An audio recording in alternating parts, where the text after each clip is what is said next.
Merci beaucoup d'être avec nous, Yonatan Arfi, en cette matinée évidemment particulière pour vous, pour l'ensemble du monde juif, mais également pour tous ceux qui ont été touchés et terrifiés par cette attaque d'il y a un an. On va voir les images des cérémonies qui ont commencé en Israël, notamment sur le site où il y avait le festival Nova, où il y a eu plus de 300 morts. Elles vous inspirent quoi, ces images, quand vous les voyez, cette dévastation, cette tristesse et toutes ces photos des victimes? C'est une plaie béante, c'est une journée qui ne finit jamais, qui ne cicatrise pas. Ouais. Nous avons le sentiment que ce qui s'est passé le 7 octobre a constitué une forme de régression dans l'histoire, comme si soudainement le peuple juif était projeté dans des temps de persécution qu'on pensait révolus, dans des temps où on cherche encore peut-être à l'exterminer. Vous avez peut-être entendu tout à l'heure Guillaume Oda qui était avec nous, qui est un reporter qui connaît très très bien cette région et qui disait que les plaies étaient vraiment plus béantes aujourd'hui qu'avant. On a l'impression qu'il n'y a aucune lueur d'espoir. Est-ce que c'est aussi votre état d'esprit ?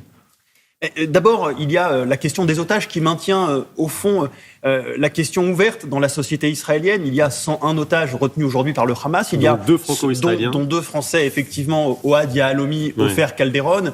Il y a cette guerre qui se poursuit, une guerre qui pour Israël est une guerre existentielle, parce que derrière le Hamas et le Hezbollah, il faut se souvenir et comprendre qu'il y a l'Iran. Et puis, il y a malgré tout l'espoir, parce que, vous savez, ce Moyen-Orient n'est pas condamné à la guerre. Il n'y a pas de fatalité à la guerre éternelle. Il y aura à un moment donné, on l'espère, une génération qui se lèvera pour pouvoir, notamment en Iran et ailleurs, enclencher une démarche de paix. Il y a une cérémonie à Paris ce soir que vous organisez dans le 15e arrondissement. Vous allez prendre la parole pour dire quoi exactement ?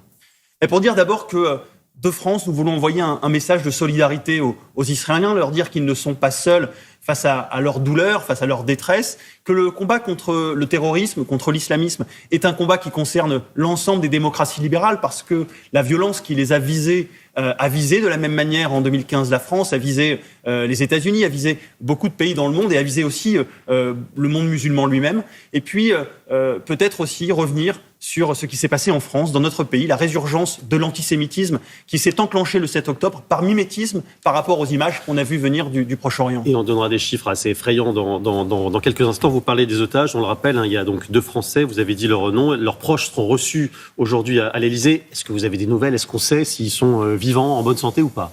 Malheureusement non, pas de nouvelles, parce que d'abord le Hamas ne communique rien. Nous n'avons pas affaire à une autorité gouvernementale. Le Hamas est une organisation terroriste. Elle joue avec les nerfs des familles des otages, avec les nerfs de la société israélienne. Au fond, leur volonté, c'est de tirer le plus grand bénéfice de ces otages, quelles que soient les méthodes. On est dans un processus qui est évidemment inhumain. Alors, Emmanuel Macron, on l'a dit, reçoit les familles aujourd'hui, mais le contexte est tendu en ce moment entre la France et les autorités israéliennes. Emmanuel Macron qui dit que le temps du cessez-le-feu est maintenant arrivé. Il a dit aussi qu'il fallait arrêter de fournir certaines armes à Israël. Il a eu Benyamin Netanyahou au téléphone ce week-end. Est-ce que l'incident est clos entre les 2 pays ou pas ? Ça appartient aux 2 États dans les relations diplomatiques. Donc visiblement, l'incident est clos et tant mieux. Elle vous avait choqué, la déclaration du président ? Oui, j'avais déploré cette déclaration pour une raison assez simple, parce que ça néglige une réalité au Proche-Orient, qui est le fait que si le Hamas déposait les armes, il y aurait la paix, alors que si Israël dépose les armes, il n'y a plus d'État d'Israël. Parce que le Moyen-Orient, malheureusement, ça n'est pas l'Europe. Israël n'a pas pour voisin la Belgique, le Luxembourg ou l'Espagne, mais des régimes terroristes aujourd'hui avec lesquels il est en guerre existentielle. Mais sur la mesure de la réaction d'Israël, sur ce qui se passe dans la bande de Gaza, est-ce qu'Israël est allé trop loin ou pas ? Vous savez, toutes les démocraties sont confrontées à des questions difficiles, qui est de savoir comment on fait la guerre moralement. Et comment on fait la guerre moralement ? C'est une question à laquelle nous avons été nous-mêmes confrontés en France en 2015 face à l'État islamique, que les Américains ont dû aussi gérer en Afghanistan, qu'Israël doit gérer aujourd'hui. Ce qui m'importe, c'est que cette question, elle soit vivante dans la société israélienne. Il y a du pluralisme, il y a des débats, ils apportent une réponse, elle peut sembler imparfaite à certains, elle est en tout cas une réponse démocratique dans un conflit qui effectivement est difficile et dont on peut déplorer évidemment les victimes civiles. Oui, vous voyez justement toutes les conséquences, pas que en Israël, également aux États-Unis, en Europe, ici en France, de ce qui s'est passé dans la bande de Gaza. On a l'impression que ça a limité d'une certaine façon la compassion à l'égard des victimes d'Israël. Il y a une compassion très forte sur les premiers jours, les premières semaines, et puis quand il y a eu l'attaque israélienne sur la bande de Gaza, on a l'impression que cette compassion n'a pas disparu, bien sûr, mais qu'elle n'était plus de la même dimension. Mais moi, je m'inquiète et je dénonce cette concurrence victimaire. Oui. Vous savez, il faut être pleinement sensible à ce qui s'est passé le 7 octobre, être capable de voir ces familles qui ont été brûlées, massacrées, violées, mutilées par les terroristes du Hamas, voir ensuite le combat qui est mené contre des organisations terroristes, avoir de la compassion pour les victimes civiles, bien entendu, qui en découlent, mais on a besoin qu'on arrête les mises en équivalence qui n'ont pas de sens et les mises en compétition victimaires. Il y a eu donc beaucoup de répercussions en France avec le nombre d'actes antisémites qui a triplé au premier semestre 2024. Il y en a 5 par jour, si on fait les comptes, ce qui est évidemment énorme. Est-ce que vous avez l'impression que la société française, parce qu'on les dit, les chiffres, on les connaît, on a l'impression que la société française n'en a pas suffisamment conscience. Est-ce que c'est votre point de vue aussi ou pas ?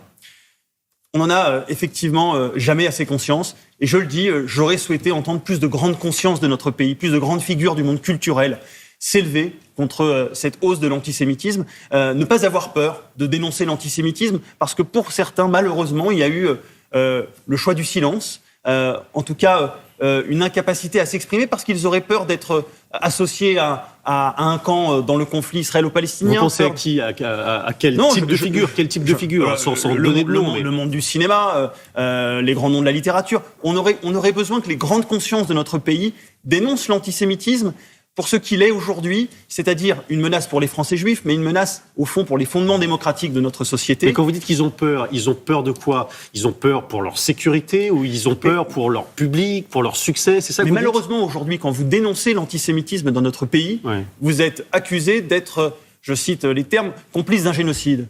Et donc, certains sont évidemment effrayés d'être pris au cœur de polémiques. Il faut pouvoir dénoncer l'antisémitisme fermement, et c'est important de le faire. Il y a également une explosion du nombre d'actes antisémites à l'école. Ça, c'est évidemment particulièrement inquiétant. Je voudrais vous citer un chiffre qui émane d'un sondage qui a été publié hier par la Tribune Dimanche. Chez les 18-24 ans, 34% seulement des 18-24 ans estiment qu'Israël a le droit d'exister en tant que patrie du peuple juif. Un jeune sur 3 de 18-24 ans. Vous répondez quoi quand vous lisez ce chiffre ? Ça en dit long sur l'état des lieux aujourd'hui, c'est-à-dire que, au fond, refuser le droit à l'existence de l'État d'Israël, ça n'est pas simplement quelque chose de théorique et d'abstrait, ça veut dire que leur projet, fondamentalement, ce serait d'expulser ces Juifs de l'État d'Israël. On est donc dans une démarche qui est une démarche violente. Comment retourner les choses ? Comment retourner les choses chez ces jeunes gens ? Ne pas reconnaître le droit à l'existence de l'État d'Israël, c'est ne pas reconnaître aux Juifs ce qu'on reconnaît aux autres peuples. C'est fondamentalement antisémite. C'est d'ailleurs précisément là que se niche le caractère antisémite de la haine d'Israël et de l'antisionisme. Mais est-ce que ce chiffre, il n'est pas dû à l'action, quand même, au moins en partie, d'Israël dans la bande de Gaza ? Mais l'antisémitisme, il est d'abord dû aux antisémites eux-mêmes.